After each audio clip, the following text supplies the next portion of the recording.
Un homme sage comprend que le rappel de la mort n'est pas un sujet ordinaire, mais une vérité centrale autour de laquelle toute la vie humaine s'organise. Lorsque la mort est évoquée, lorsque l'au-delà est rappelé, le cœur a besoin de gravité, de présence et de lucidité. Le rire, surtout lorsqu'il est excessif ou déplacé, agit alors comme un voile qui empêche l'âme de ressentir l'impact réel de cette vérité. Le prophète, que la paix et le salut d'Allah soient dignes sur lui, a averti avec sagesse. Ne riez pas trop, car le rire excessif fait mourir le cœur, rapporté par At-Tirmidhi. Cette parole n'interdit pas la joie, mais elle alerte sur un danger spirituel, celui de perdre la sensibilité du cœur face aux réalités éternelles. Lorsque la mort est rappelée, le croyant ressent souvent une secousse intérieure, un moment de vérité où les illusions du monde s'effondrent. À cet instant, les rires bruyants paraissent vides, presque déplacés, car l'âme réalise qu'elle quittera ce monde seule, sans richesse, sans statut, sans reconnaissance humaine. Tout ce qui semblait important devient soudain fragile et temporaire. Le sage ne fuit pas ce sentiment, il l'accueille. Il laisse cette prise de conscience descendre dans son cœur, car il sait que c'est dans ces moments de gravité que naît la vraie sagesse. Le rire excessif, face au rappel de la mort, empêche cette transformation intérieure. Il agit comme une anesthésie spirituelle qui protège l'ego de l'inconfort de la vérité. Pourtant, le Coran rappelle avec clarté « Toute âme goûtera à la mort » Sourate Al-Imran, verset 185. Ce verset ne laisse aucune exception. Le riche et le pauvre, le fort et le faible, le croyant et le distrait, tous passeront par cette porte. Le sage médite cette réalité, non pour sombrer dans la tristesse, mais pour redonner à sa vie une direction juste. Dans cette réflexion, la tombe n'est plus perçue comme une fin brutale, mais comme une étape décisive. Le sage imagine la tombe comme une porte qui s'ouvre vers l'au-delà, vers la rencontre avec Allah. Cette image transforme la peur en responsabilité. Elle pousse l'âme à se demander « Qu'ai-je préparé pour ce jour ? Quelles œuvres m'accompagneront lorsque les rires du monde se seront tus ?» À ce moment, les yeux s'humidifient plus facilement que les lèvres ne sourient, car le cœur est vivant et conscient. Le silence qui accompagne ce rappel n'est pas un vide, mais une forme de prière intérieure. Il permet à l'âme de se parler à elle-même, de se rappeler ses manquements, ses retards, mais aussi les portes de la miséricorde encore ouvertes. Le sage comprend que se taire dans ces instants est parfois plus bénéfique que de parler, et que retenir le rire est une marque de respect envers la vérité de la mort. Cette retenue n'est pas une rigidité, mais une discipline du cœur. Dans la tradition islamique, le rappel de la mort est un moyen puissant de purifier l'intention et de redresser le comportement. Le prophète, que la paix et le salut d'Allah soient sur lui, a encouragé à se souvenir fréquemment de la mort, car elle coupe l'attachement excessif au monde et réveille la conscience. Le sage applique cet enseignement en adaptant son attitude intérieure. Il sait que le rire a sa place dans la vie, mais il reconnaît aussi que chaque chose a son temps. Devant la mort, l'âme a besoin de vérité, non de distraction. Ce moment de gravité permet également aux croyants de relativiser ses épreuves et ses réussites. Les conflits, les humiliations, les succès et les plaisirs perdent leur pouvoir lorsqu'ils sont comparés à l'éternité. Le sage réalise que beaucoup de choses pour lesquelles les gens rient, se vantent ou se moquent n'auront aucune valeur dans la tombe. Cette prise de conscience affine son regard et adoucit son cœur, le rendant plus humble et plus sincère. Ainsi, éviter le rire lorsque la mort et l'au-delà sont rappelés devient un acte de foi profond. C'est un signe que le cœur est encore vivant, sensible et réceptif. C'est une preuve que l'âme préfère la lumière de la vérité à l'illusion du divertissement. Dans ces instants, le croyant se rapproche d'Allah sans parole, simplement par son attitude intérieure. Le silence devient alors un langage spirituel, et la gravité, une forme de sagesse qui prépare l'âme à ce qui l'attend au-delà de ce monde. L'homme sage ne rit pas lorsque le péché est banalisé, car il perçoit une réalité que beaucoup refusent de voir. Chaque désobéissance à Allah, même lorsqu'elle semble légère ou courante, laisse une trace sur l'âme. Cette trace n'est pas toujours visible extérieurement, mais elle s'accumule dans le cœur et altère peu à peu sa sensibilité. Rire dans ces moments, c'est comme applaudir une blessure invisible, comme se réjouir d'un mal qui ronge intérieurement l'être humain. Le sage comprend que le péché n'est jamais anodin, car il affecte la relation entre le serviteur et son Seigneur. Le croyant conscient ressent une gêne intérieure, parfois même une douleur silencieuse, lorsqu'il voit les limites d'Allah franchies avec légèreté. Cette réaction ne vient pas d'un sentiment de supériorité, mais d'une conscience aiguë de la gravité de la désobéissance. Il sait que le péché éloigne de la lumière, obscurcit le cœur et affaiblit la foi. Allah dit avec force « Non », mais ce qu'ils ont accompli a rouillé leur cœur. Sourate Al-Mutaffifin, verset 14. Ce verset montre que le péché agit comme une rouille progressive, couvrant le cœur jusqu'à l'empêcher de percevoir la vérité. Lorsque le péché devient un sujet de plaisanterie ou de rire, le danger est encore plus grand. La banalisation transforme la désobéissance en norme et fait disparaître le sentiment de responsabilité. Le sage refuse cette légèreté, car il sait que le rire dans ces situations anesthésie la conscience. Il choisit la réflexion plutôt que le divertissement, le silence plutôt que la complicité. Ce choix est un acte intérieur fort, car il demande de résister à la pression collective et à l'envie de se fondre dans l'insouciance générale. Face au péché, le sage commence par se rappeler ses propres faiblesses. Il ne pointe pas les autres du doigt, mais se tourne vers lui-même. Il se souvient qu'il n'est pas à l'abri de la désobéissance et que sa propre âme a besoin de purification constante. Cette attitude l'empêche de tomber dans l'arrogance et renforce son humilité. En baissant le regard, il reconnaît sa dépendance totale à la miséricorde d'Allah.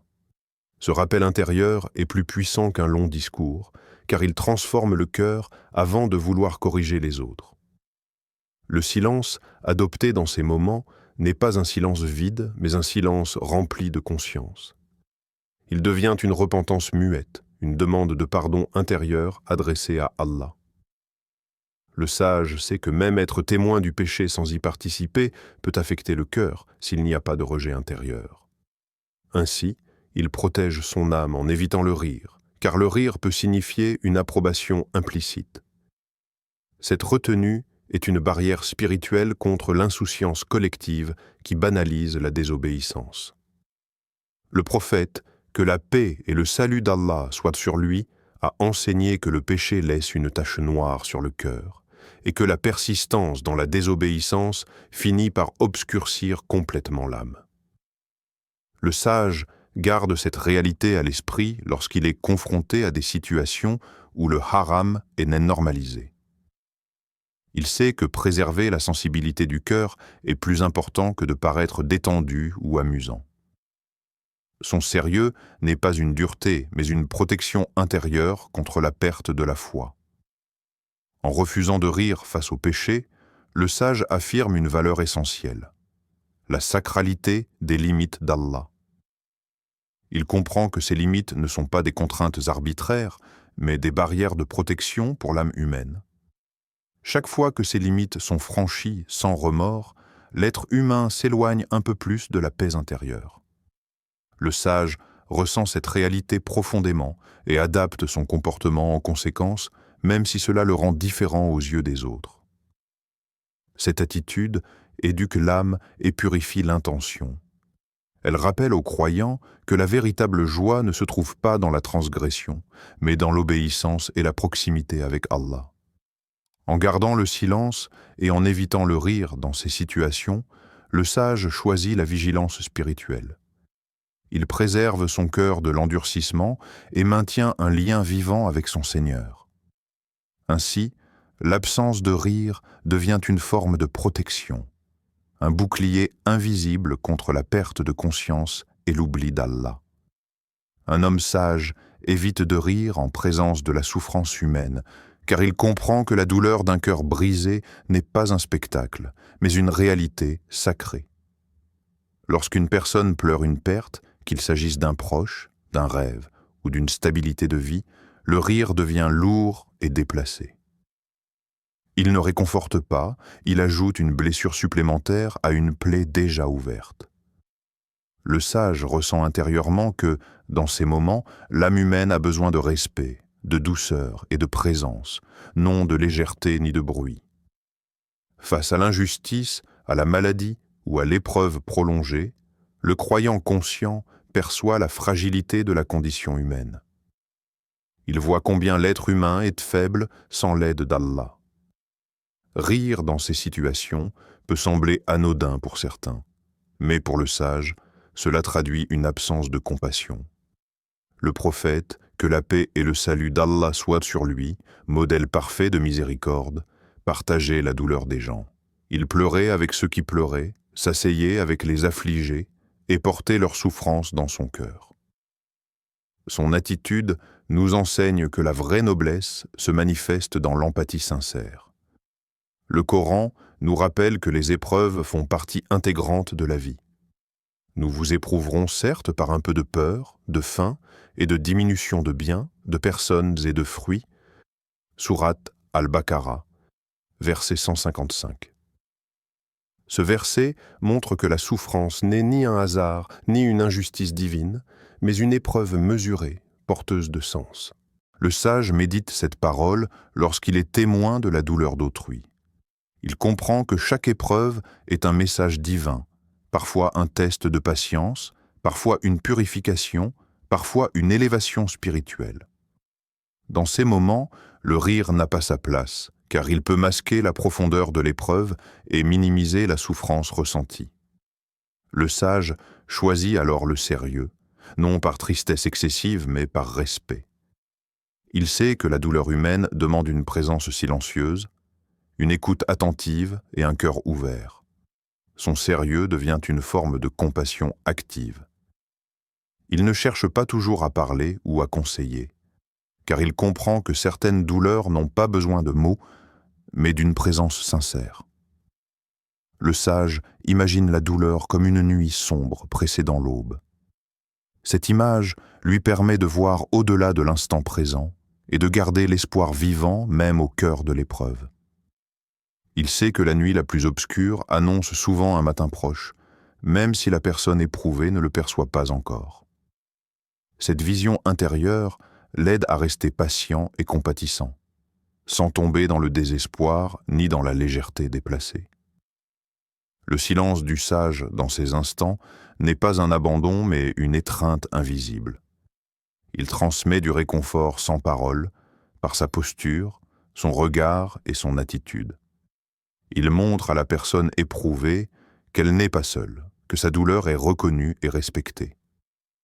L'absence de rire devient alors un langage subtil, une manière de dire « Je te vois, je respecte ta souffrance et je suis avec toi ». Cette attitude apaise plus qu'un long discours. Le prophète, que la paix et le salut d'Allah soient sur lui, a enseigné que les croyants sont comme un seul corps. Lorsque l'un souffre, tout le corps ressent la douleur. Le sage applique ce principe dans son comportement. Il ressent intérieurement une part de la souffrance de l'autre, ce qui l'empêche naturellement de rire ou de plaisanter. Son cœur devient plus tendre, plus attentif et plus conscient de la responsabilité morale qu'il porte envers les autres.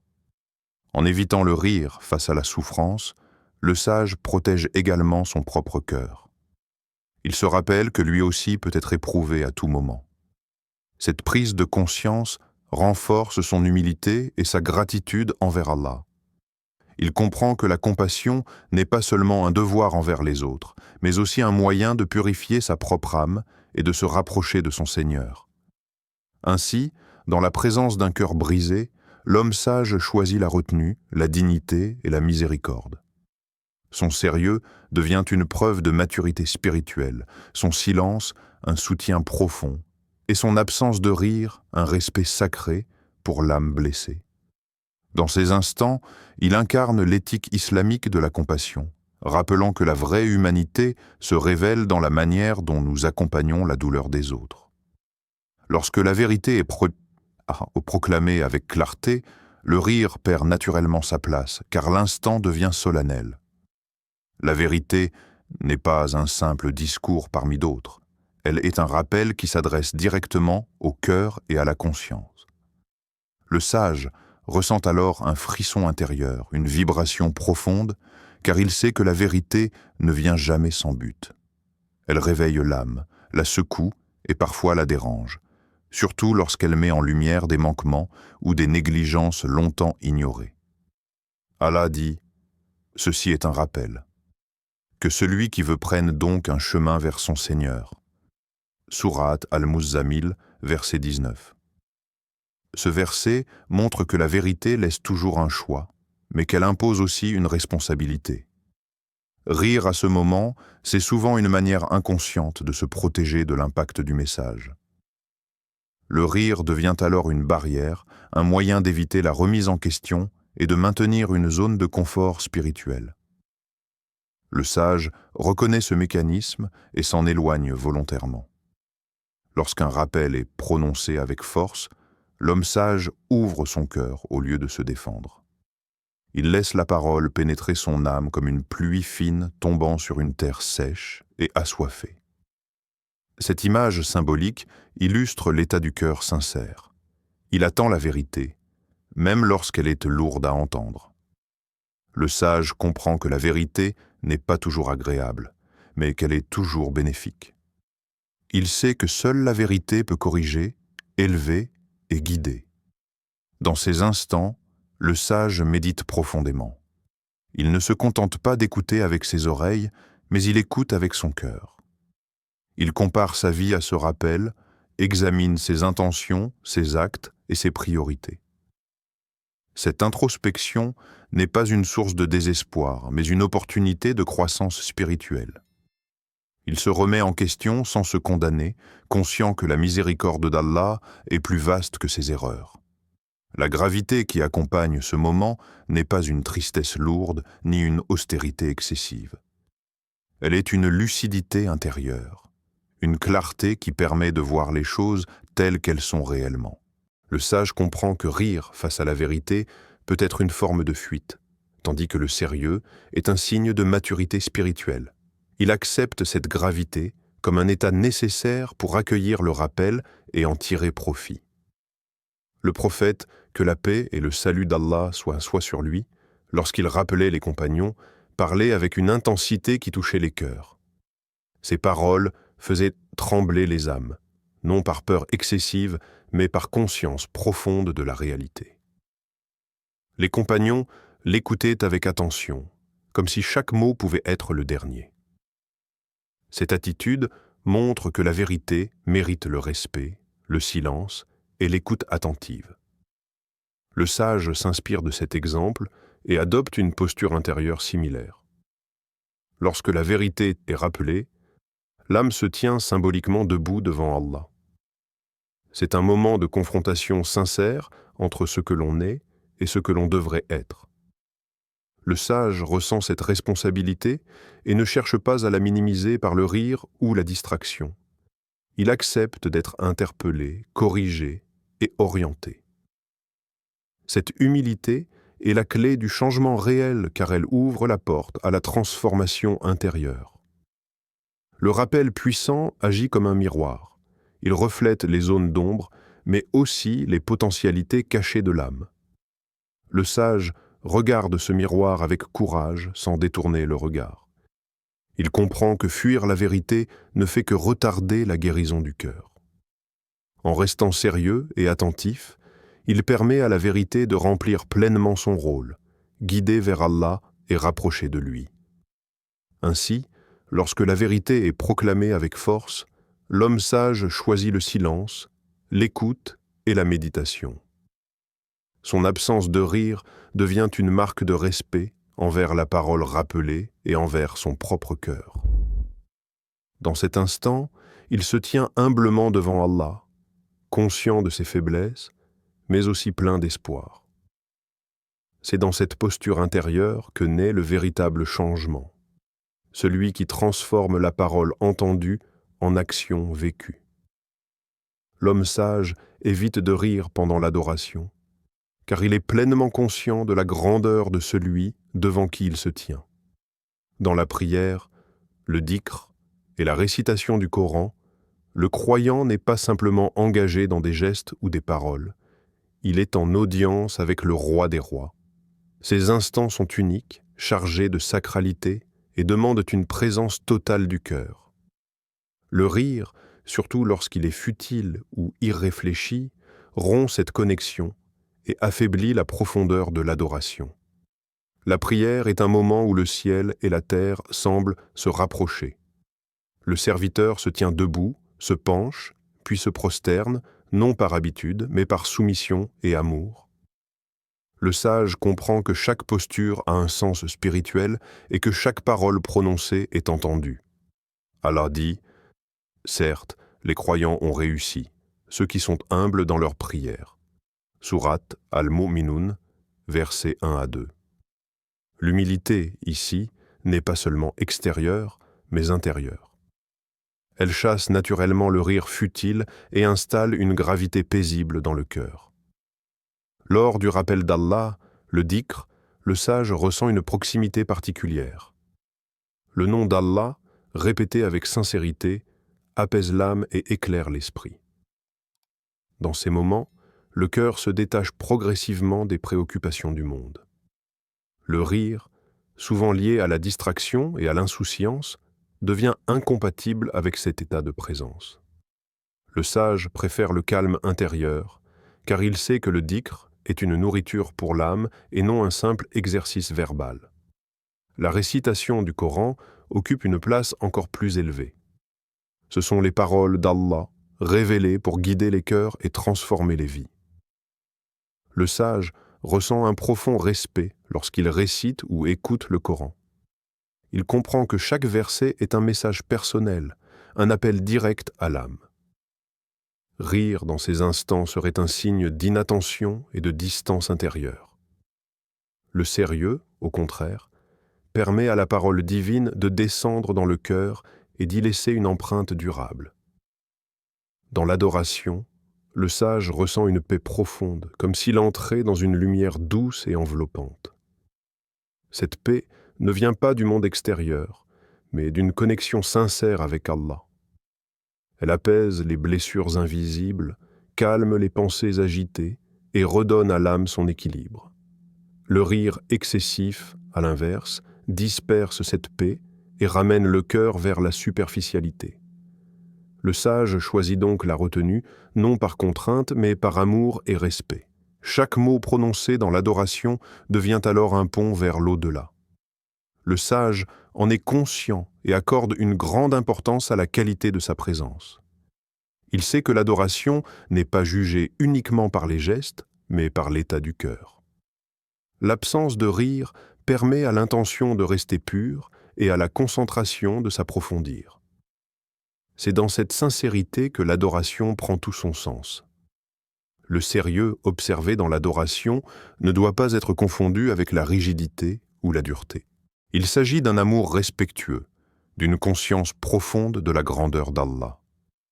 Le sage sait que la joie véritable se trouve dans cette proximité, non dans les distractions passagères. Son cœur s'adoucit, ses pensées s'élèvent, et son âme trouve refuge dans le rappel d'Allah. Dans ces instants sacrés, l'âme se prosterne avant même que le corps ne touche le sol. Cette image symbolique exprime l'état intérieur du sage. Une soumission sincère, libre de toute ostentation. Le rire n'a pas sa place ici, car le cœur est déjà rempli d'une présence plus noble.